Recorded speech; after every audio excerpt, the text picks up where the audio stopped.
नमस्कार। आपका बहुत बहुत स्वागत है महिलाओं की सबसे ज़्यादा प्रतिष्ठित पत्रिका गृहलक्ष्मी के फेसबुक पेज पर लाइव सेशन में मेरे साथ जुड़ने के लिए। मैं हमेशा परिवार की बात करता हूँ, रिश्तों की बात करता हूँ, खुशियों की बात करता हूँ, सफलता की बात करता हूँ, जीवन में जीने का पूरा आनंद लेने की बात करता हूँ, क्योंकि जीवन का आनंद इसी फाउंडेशन पर है। रिश्तों की बात तो आज भी करूँगा ही, और हमेशा की तरह आज का टॉपिक भी बहुत खास है। मेरे साथ अभी पिछले ही हफ्ते एक वाकया ऐसा हुआ जिसे शेयर करना चाहता हूँ, चूँकि ये आपकी क्वालिटी ऑफ रिलेशनशिप को एकदम से बदल सकता है। मेरे एक पास्ट स्टूडेंट की रिकमेंडेशन पर मेरे पास एक कपल आया जो मुझसे पहली बार मिल रहा था। वो मुझे पहले कभी नहीं मिले थे और मैं भी उन्हें पहले कभी नहीं मिला था। पति पत्नी दोनों ही पढ़े लिखे हैं, अच्छे समझदार हैं, दोनों सरकारी नौकरी में हैं और गजेटेड पोस्ट पर हैं। लेडी ने मुझे समस्या बताई कि उनकी एक ही बिटिया है, बहुत टैलेंटेड है, पढ़ाई में भी अच्छी है, साथ ही चेस की भी शौकीन है और कई कंपटीशन जीत चुकी है। वो इस फील्ड में आगे आना चाहती है, लेकिन उनके पतिदेव मना करते हैं और लड़की इतनी फ्रस्ट्रेटेड है कि सुसाइड की धमकी दे चुकी है, पर ये उसको डांटते रहते हैं। इनकी डांट से तंग आकर अब वो न पढ़ पाती है, ना ही अपनी हॉबी की तरफ ध्यान दे पाती है। सारा दिन उदास रहती है, ढंग से खाती नहीं, किसी से बात नहीं करती। मैंने उन लेडी से पूछा कि आप क्या चाहती हैं, तो उन्होंने कहा कि मैं तो यही चाहती हूँ कि बच्ची जिस फील्ड में भी जाना चाहे, अपनी खुशी से जाना चाहे, उसे उसकी फ्रीडम हो, उस पर कोई रोक टोक ना हो, हम उसे सपोर्ट करें, उस पर बंधन ना डालें। अब मुझे उनके मियाँ जी का नज़रिया भी समझना ज़रूरी था, इसलिए मैंने उनसे पूछा कि वो क्या चाहते हैं। तो उन सज्जन ने जवाब दिया कि हमारी एक ही बच्ची है, एक ही बच्ची है और दूसरा बच्चा हम चाहते भी नहीं हैं, इसलिए हमने कोशिश भी नहीं की। हमारी बिटिया +2 में है और मेडिकल स्ट्रीम में है। मैंने उसकी पढ़ाई पर बहुत खर्च किया है और आगे भी जो खर्च आए करने को तैयार हूँ। वो विदेश जाकर पढ़ना चाहे तो मैं उसका खर्च भी उठाने को तैयार हूँ, पर मैं चाहता हूँ कि वो पढ़ाई पर फोकस करे, करियर बनाए। चेस में क्या रखा है, टाइम ना वेस्ट करे, अच्छे नंबर ले ताकि उसको अच्छे कॉलेज में दाखिला मिल सके। मैं उसका करियर खराब होते नहीं देखना चाहता, और ये खामखा उसे सिर पर चढ़ाकर उसका फ्यूचर खराब कर रही है। समस्या गंभीर थी, दोनों अपनी अपनी जगह सही थे, दोनों अपनी संतान का भला चाहते थे, पर दोनों के नज़रिए में ज़मीन आसमान का अंतर था। उनमें ये झगड़ा पिछले 1 साल से चल रहा था और इस एक झगड़े के कारण दोनों के आपसी संबंध भी खराब थे, और संबंध इतने खराब थे कि बातचीत भी बहुत कम थी। मैं लगभग 2 घंटे तक दोनों की बातें सुनता रहा, फिर उनकी बिटिया से फ़ोन पर बात की। मैंने अपना स्पीकर ऑन कर रखा था ताकि दोनों पति पत्नी सुन सकें कि उनकी बिटिया से मेरी क्या बातचीत हो रही है। उनकी बिटिया से बातचीत खत्म हुई तो मैंने उन सज्जन से कहा कि आप अपनी बिटिया का जीवन सुखी बनाना चाहते हैं और आप चाहते हैं कि वो डॉक्टर भी बने, तो उसके शतरंज के शौक पर रोक मत लगाइए। उन सज्जन ने 2-3 मिनट सोचा और फिर मेरी बात के लिए हामी भर दी। जानती हैं उसके बाद क्या हुआ? उसके बाद वहीं पर मेरे सामने ही पति पत्नी में महाभारत शुरू हो गया। लेडी बहुत जोर जोर से रोई और अपने पति से खूब लड़ी। वो एक ही बात दोहरा रही थी कि मैं पिछले 1 साल से यही कह रही हूँ कि बिटिया के शतरंज के शौक पर रोक ना लगाएं, और ये मान नहीं रहे थे। और आपसे पहली बार मिले और आपने सिर्फ एक बार कहा कि बिटिया के शौक पर रोक ना लगाओ, तो ये मान गए। मैं इनकी वाइफ हूँ, मैं 1 साल से कह रही हूँ और ये लड़ पड़ते थे। आज एक अनजान आदमी ने कह दिया, सिर्फ एक ही बार कहा और ये मान भी गए। मैं क्या हूं इनके जीवन में, क्या हूं मैं। सोचिए, आप भी सोचिए कि क्यों हुआ ऐसा। बीवी की बात 1 साल से नहीं मानी और मेरी बात फटाफट मान गए। तो आज हम इसी का खुलासा करेंगे और बाकी चर्चा भी करेंगे, ताकि आपके परिवार में वो स्टेज कभी ना आए जो इस परिवार के साथ आई। एक बार फिर आपका बहुत बहुत स्वागत है महिलाओं की सबसे ज़्यादा प्रतिष्ठित पत्रिका गृह लक्ष्मी के फेसबुक पेज के मेरे इस लाइव सेशन में। इस प्रोग्राम में हम हर हफ्ते रविवार शाम को 5 बजे एक नया टॉपिक लेकर हाजिर होते हैं। हमारा आज का टॉपिक है जीने की राह। मैं हूं पीके खुराना, मैं एक integrated success and happiness coach हूं। यानी मैं यह ट्रेनिंग देता हूं कि हम सफल कैसे हों और सफलता के साथ साथ सच्ची खुशी कैसे हासिल करें। Holistic success coupled with genuine happiness, या यूं कहिए कि सक्सेस ड्रिवन बाय हैप्पीनेस। और इस प्रोसेस में मैं दिल से, दिमाग से, आत्मा से कूड़ा चुन लेता हूं। I am the rag picker of the soul.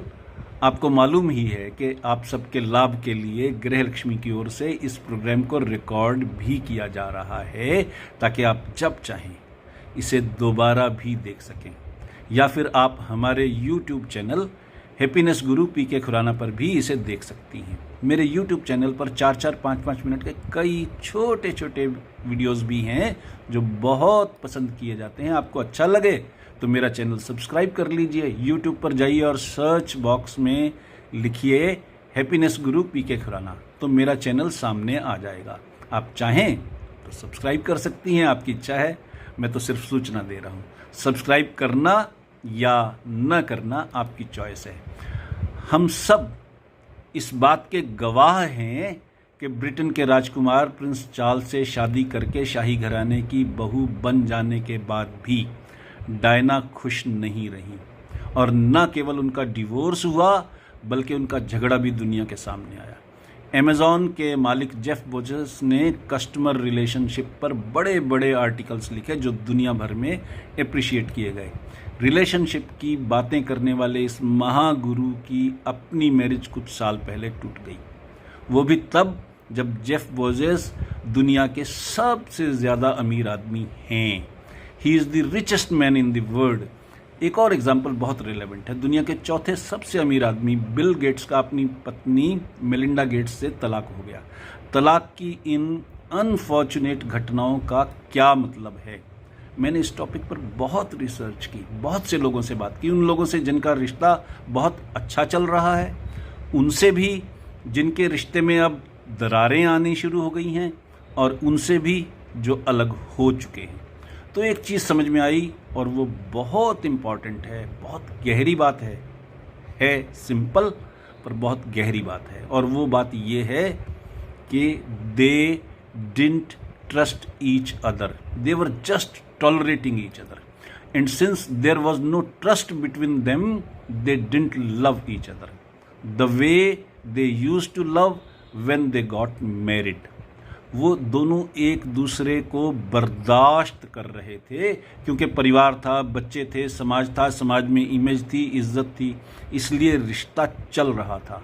पर रिश्ते की मिठास गायब हो चुकी थी, और इसका कारण एक ही था कि उनमें आपस का विश्वास खत्म हो गया था, भरोसा खत्म हो गया था। दे डिडंट ट्रस्ट ईच अदर। और चूंकि विश्वास खत्म हो गया था, इसलिए आपस में प्यार भी नहीं रहा। दोनों जब आपस में डिसएग्री होते थे तो दोनों के दिल में एक ही बात आती थी कि मेरा पार्टनर मेरी बात नहीं समझता।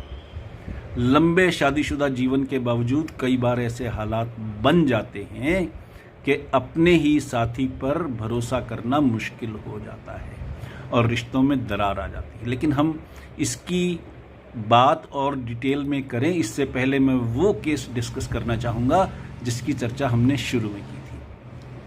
हमारे लिए पहले ये समझना ज़रूरी है कि ऐसा क्यों हुआ कि मेरे पास जो कपल अपनी बिटिया के करियर को लेकर काउंसलिंग के लिए आया, उनमें पति पत्नी का नज़रिया एकदम अलग था। पत्नी अपनी बिटिया को उसके मनपसंद का करियर चुनने की छूट देना चाहती थी और पतिदेव बच्ची को डॉक्टर बनाने पर अड़े हुए थे।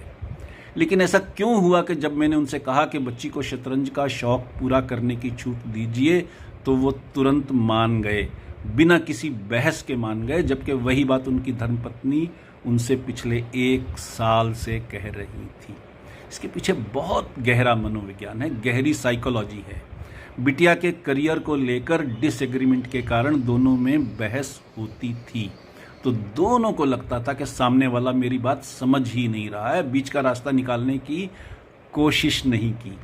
उनसे दोनों के बीच में म्यूचुअल ट्रस्ट कम होते होते ख़त्म हो गया। साइकोलॉजी का रूल है कि अगर हमें किसी व्यक्ति पर विश्वास ना हो तो हम उसकी ऐसी कोई बात नहीं मानते जिसे हम एग्री ना करते हों, लेकिन अगर हमें किसी पर भरोसा हो तो हम उसकी ऐसी भी बात मान लेते हैं जो हम अदरवाइज ना मानना चाहते हों। ये पॉइंट इतना इम्पॉर्टेंट है कि मैं इसे रिपीट करना चाहता हूँ। अगर हमें किसी व्यक्ति पर विश्वास ना हो तो हम उसकी ऐसी कोई बात नहीं मानते जिससे हम एग्री ना करते हों, लेकिन अगर हमें किसी पर भरोसा हो तो हम ऐसी बात भी मान लेते हैं जो हम अदरवाइज ना मानना चाहते हों। यानी दोनों में म्यूचुअल ट्रस्ट की कमी थी, इसलिए दोनों एक दूसरे की बात नहीं मान रहे थे, जबकि दोनों ही मुझ पर विश्वास कर रहे थे। इसलिए जैसे ही मैंने उन सज्जन को अपनी राय दी, उन्होंने उसे एक्सेप्ट कर लिया। और मैं गारंटी के साथ कह सकता हूं कि अगर मैं उनकी धर्मपत्नी से कहता कि लड़की को डॉक्टर बनाना ज़्यादा अच्छा फैसला है, तो वो भी उसको मान लेती। अब मैं आपको बताता हूं कि उनको आपस में एक दूसरे पर भरोसा न होने के बावजूद मुझ पर इतना भरोसा क्यों था। इसके 3 कारण हैं, मैं समझाता हूं। पहला कारण है कि मेरे एक स्टूडेंट ने, जो उनका फैमिली फ्रेंड है, उन्हें मेरा जिक्र किया था। अब मैं आपको सेल्स का एक सीक्रेट बताता हूँ। अगर आपको कोई फ्रिज खरीदना हो और आपने ऑनलाइन रिसर्च की, कई सारे एडवर्टीजमेंट्स देखे और अपना मन बना लिया कि गॉडरेज का रेफ्रिजरेटर खरीदना है, तभी आपके किसी दोस्त ने आपको बताया कि गॉडरेज का रेफ्रिजरेटर खरीदकर वो बहुत तंग रहे क्योंकि कोई आफ्टर सेल सर्विस नहीं थी, लेकिन अब उन्होंने सैमसंग का फ्रिज खरीदा है और कोई तकलीफ नहीं है। तो 99% चांसेस हैं कि आप गॉडरेज के बजाय सैमसंग का फ्रिज खरीद लेंगी, क्योंकि आपको भरोसा है कि आपके उस दोस्त को ना सैमसंग से कमीशन मिलती है ना गॉडरेज से। उसका कोई स्वार्थ नहीं है, कोई सेल्फिश इंटरेस्ट नहीं है, कोई वेस्टेड इंटरेस्ट नहीं है। तो आपको भरोसा है अपने उस दोस्त पर, और वो भरोसा ही वो फैक्टर है जिसने आपको अपना फैसला बदलने पर मजबूर किया। उस कपल के सामने भी मेरे जिस स्टूडेंट ने मेरा जिक्र किया, उसको भी मुझसे कोई कमीशन नहीं मिलती। सो उनको उस पर भरोसा था कि वो सही राय दे रहा है। यहाँ एक और भी बात हुई। मेरे उस स्टूडेंट ने उनके साथ 1 हफ्ते में 3-4 सिटिंग्स की और मेरा यूट्यूब चैनल हैप्पीनेस गुरु पीके खिरवाना दिखाया, मेरे कई वीडियो दिखाए। इससे उनका विश्वास और भी पक्का हो गया। फिर जब वो मेरे पास आए तो मैंने 2 घंटे लगाकर मियाँ बीवी दोनों की बात सुनी, उनसे सवाल पूछे ताकि उनका नज़रिया समझ सकूं, उनके ऑब्जेक्शन समझ सकूं। फिर मैंने उनकी बिटिया से फ़ोन पर बात की। बात करते वक्त मैंने स्पीकर ऑन रखा ताकि वो दोनों सुन सकें कि मैं क्या कह रहा हूं और मुझे जवाब क्या मिल रहा है। बेसिकली मैंने उस बच्ची से एक ही सवाल किया कि अगर उसे शतरंज पर फोकस करने की इजाज़त मिल जाए तो बदले में वो क्या करने को तैयार है। लड़की ने जवाब दिया कि वो कुछ भी करने को तैयार है। तो मैंने उससे कहा कि पढ़ाई का टाइम टेबल बनाओ, सारे सब्जेक्ट्स के लिए टाइम फिक्स करो, उसमें कोई कोताही ना हो, और शतरंज के लिए भी टाइम फिक्स करो। उस फिक्स टाइम के अलावा शतरंज की तरफ ध्यान नहीं देना। लड़की तुरंत मान गई। लड़की के पिता को मुझ पर विश्वास पहले से ही था। मैंने उनसे सीधे सीधे ये नहीं कहा कि बच्ची को शतरंज की इजाज़त दो, बल्कि बीच का रास्ता निकाला ताकि पढ़ाई में कमी ना हो और शौक़ भी पूरा होता रहे। बस इतनी सी बात थी। मैंने झगड़ा नहीं किया, उपदेश नहीं दिया, सिचुएशन को समझा, सिचुएशन को एनालाइज किया, बीच का रास्ता सोचा, उन दोनों के साथ साथ बच्ची को भी विश्वास मिल लिया, तो समस्या सुलझ गई। सॉरी। अब अगली बात, जैसे ही ये समस्या सुलझी, नई समस्या आ गई। उस लेडी ने मेरे सामने ही ज़ोर ज़ोर से रोना शुरू कर दिया। उस लेडी ने अपने पति से लड़ना शुरू कर दिया और ये पूछना शुरू कर दिया कि जब 1 साल से लगातार मैं भी यही कह रही थी कि बच्ची को शतरंज से मत रोको तो मानते नहीं थे, और फिर वो मेरी तरफ इशारा करके बोली कि इन गुरुजी ने कह दिया, आपने तुरंत मान लिया। वो भी तब जब इन्होंने सिर्फ एक बार कहा और एक ही सेंटेंस में कहा, मैं आपकी क्या लगती हूँ, मुझसे क्या रिश्ता है आपका और इनसे क्या रिश्ता है आपका। इसका मतलब ये है कि आपको ना तो मुझसे प्यार है, ना ही आप मेरी राय की इज्जत करते हो। उनका शिकवा सही था लेकिन गलत था। तब मुझे एक बार फिर सिचुएशन संभालनी पड़ी। मैं समझाता हूँ। दोनों में जब पहली बार इस बात को लेकर बहस हुई होगी तो दोनों में से किसी ने भी बीच का कोई रास्ता नहीं सोचा। दोनों सिर्फ बहस करते रहे, लड़ते झगड़ते रहे। 1 साल तक जब लगातार ऐसा ही चलता रहा तो दोनों को लगा कि सामने वाला उसकी राय न समझता है न उसकी इज्जत करता है। इससे आपसी विश्वास कम हो गया। विश्वास कम हुआ तो प्यार खत्म हो गया। प्यार खत्म हुआ तो बातचीत बंद हो गई। मतलब की बात के अलावा पति पत्नी के रिश्ते वाली बातचीत खत्म हो गई। अब प्लीज़ इस बात की गहराई को समझिए। ये एक मल्टीप्लायर इफेक्ट है। डिसएग्रीमेंट हुआ तो बहस हुई, बीच का रास्ता नहीं निकाला किसी ने तो बहस लंबी हो गई, बहस लंबी हुई तो चिढ़ बढ़ी तो विश्वास कम हुआ, विश्वास कम हुआ तो प्यार खत्म हो गया, प्यार खत्म हो गया तो दूसरे की वो बात मानने की ज़रूरत खत्म हो गई जिससे हम एग्री नहीं करते। बात मानने की ज़रूरत खत्म हुई तो बहस और बढ़ी, यानी बहस बढ़ी तो विश्वास खत्म और विश्वास खत्म तो बहस बढ़ी। ये है मल्टीप्लायर इफेक्ट। मेरे साथ वो डिसएडवांटेज नहीं थी। दोनों को मुझ पर विश्वास था। मैंने दोनों की बात सुनकर उनका विश्वास और पक्का कर दिया। फिर बच्ची से बात की तो ये विश्वास और भी पक्का हो गया। फिर जब बीच का रास्ता निकाला तो रही सही कसर भी पूरी हो गई। रिजल्ट ये था कि मामला सुलझ गया और दोनों ने मेरी बात मान ली। तो मैं उन साहिबा को सारी बात समझाई, बताया कि उन्होंने क्या गलती की थी, तो उनको बात समझ में आई। बात समझ में आई तो उनकी ज़िंदगी भी बदल गई। अब बच्ची भी खुश है और उसके माँ बाप भी खुश हैं।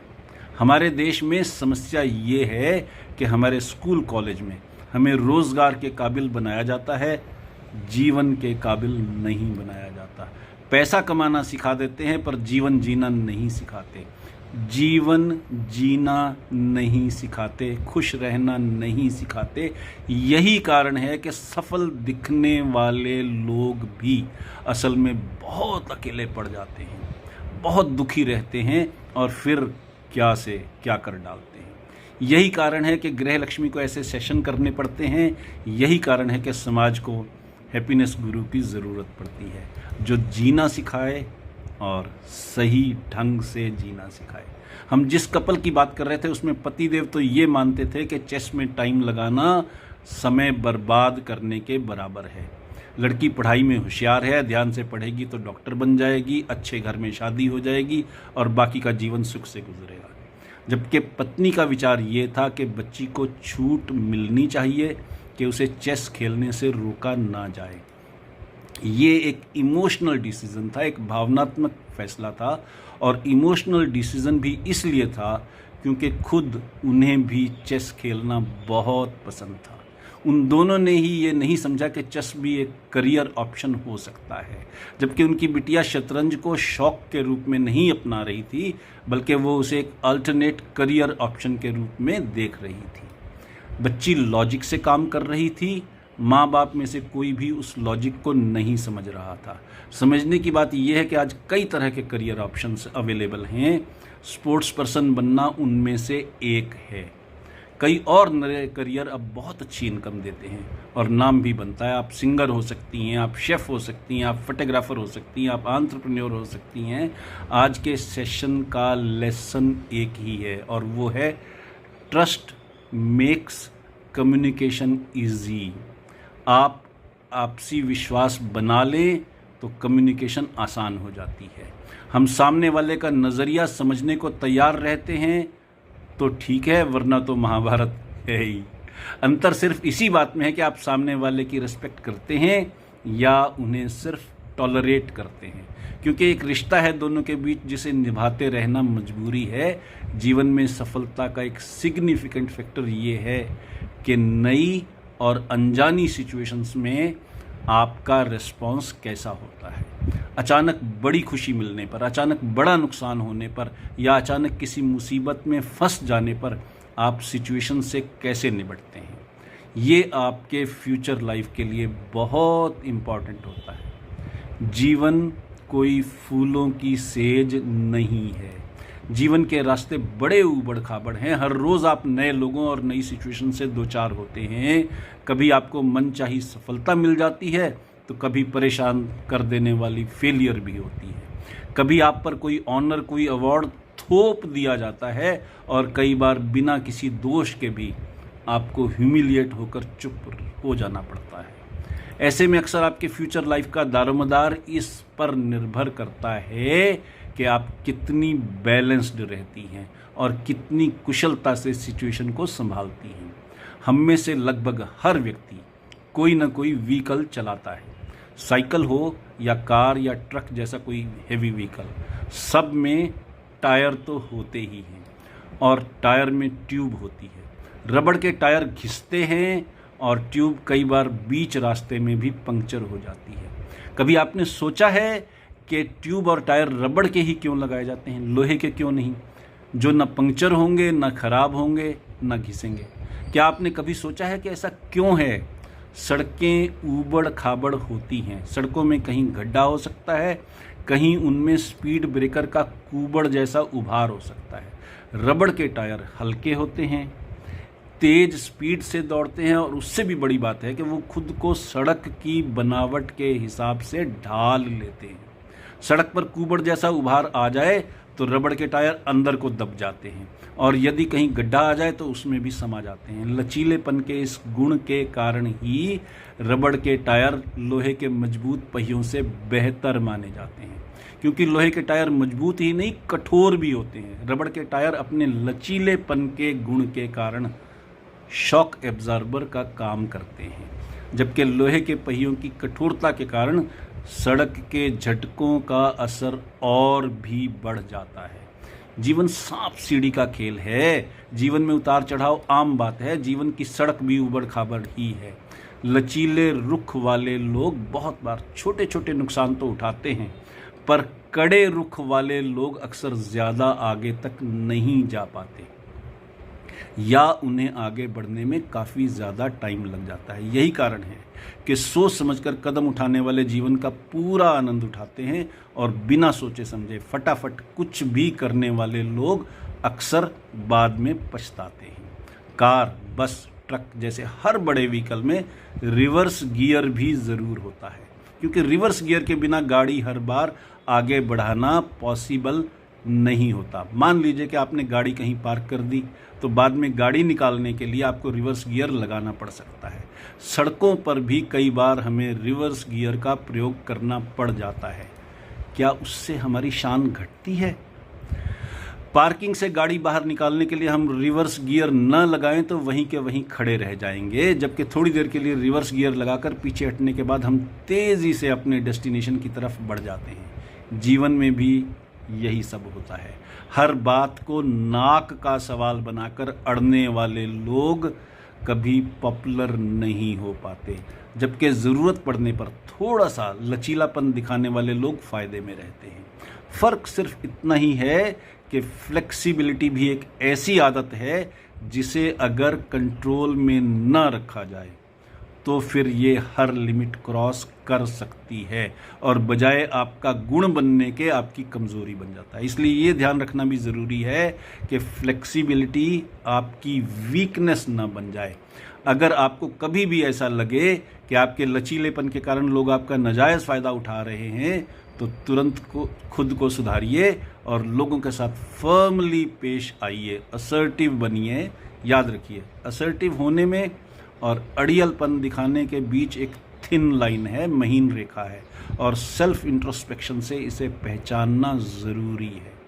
एक्सेस हर चीज़ की बुरी है, ज़्यादती हर चीज़ की बुरी है। अड़ियलपन और कड़ियलपन तभी तक जायज़ है जब तक वो कैद ना बन जाए। इसी तरह छूट की भी एक लिमिट होनी चाहिए। लिमिट से बाहर का काम हमेशा नुकसानदेह होता है। याद रखिए, गाड़ियों में रिवर्स गियर होता है ताकि ज़रूरत होने पर हम उसका प्रयोग कर सकें, पर रिवर्स गियर का मतलब ये नहीं है कि हम उल्टे ही उल्टे चलते रहें और आगे ना बढ़ें। रिवर्स गियर वहीं तक फ़ायदेमंद है जब तक हम आगे बढ़ने के लिए साफ रास्ते पर नहीं पहुंचते। उसके बाद भी रिवर्स गियर का प्रयोग सिर्फ अनाड़ीपन है। लेकिन ये भी सच है कि रिवर्स गियर के बिना न गाड़ी चलती है न जीवन। इसके साथ ही मैं आज के सेशन के मोस्ट इम्पॉर्टेंट लेसन को फिर से दोहराना चाहूँगा, और वो लेसन ये है कि ट्रस्ट मेक्स कम्युनिकेशन ईजी। आपसी विश्वास अगर बना रहे तो कम्युनिकेशन आसान हो जाती है। हम सामने वाले का नज़रिया समझने को तैयार रहते हैं, वरना तो महाभारत है ही। अंतर सिर्फ इसी बात में है कि आप सामने वाले की रिस्पेक्ट करते हैं या उन्हें सिर्फ टॉलरेट करते हैं, क्योंकि एक रिश्ता है दोनों के बीच जिसे निभाते रहना मजबूरी है। आखिर में मैं यही कहूँगा कि आप सबने इतने धीरज के साथ मेरे साथ इतना समय गुजारा, इसके लिए दिल से शुक्रिया। आपके मन में कोई सवाल हो, कुछ पूछना हो, बताना हो या कोई सुझाव देना हो तो आप मुझसे मेरी मेल आईडी pkk@indiatotal.com पर या फिर हमारे नंबर 6284696674 पर संपर्क कीजिए। याद रखिए, सिर्फ व्हाट्सएप करना है, फ़ोन नहीं करना। व्हाट्सएप करेंगे तो जवाब ज़रूर मिलेगा, और अगर बातचीत की ज़रूरत होगी ही तो दोनों की कन्वीनियंस के मुताबिक टाइम फिक्स कर लेंगे और बात भी हो जाएगी। इसके साथ ही आज के लाइव सेशन का टॉपिक जीने की राह अब समाप्त होता है। अपने होस्ट हैप्पीनेस गुरु पीके खुराना को अब इजाज़त दीजिए। अगले हफ्ते रविवार को शाम 5 बजे फिर मिलते हैं एक नए टॉपिक के साथ। तब तक के लिए खुश रहिए, स्वस्थ रहिए और जीवन का आनंद लीजिए। नमस्कार।